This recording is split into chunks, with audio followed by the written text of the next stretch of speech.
Trênayekî milli îstasyona Cortlandê ku nû hatibû vekirin, bi coş û dilxweşiyê hat pêşwazî kirin. Li îstasyona nû vekirî de mozayîkek mermerî ku bi navê Koroyê bi aliyê hunermenda Anne Hamilton ve hatiye çêkirin. Ev karê hunerê tevlî hevbûna du tekstan e.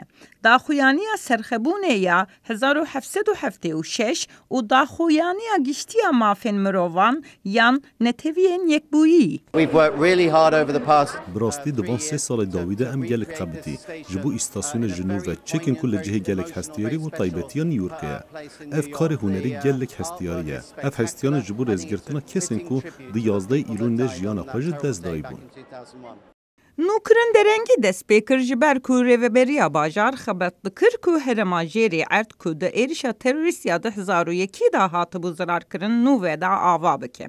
Lê ev proje di dema xwe da hat qedandin ku ji bo bîranîna salvegera hevdemîn a êrişa terorîst ya herî xirab li ser erdê Amerîkayê. Dema ku di balafir li navenda bazirganiya cîhanê dan û burcên cot hilweşiyan bêtirî ji 2700 kes hatin kuştin û bi hezaran jî birîndar bûn.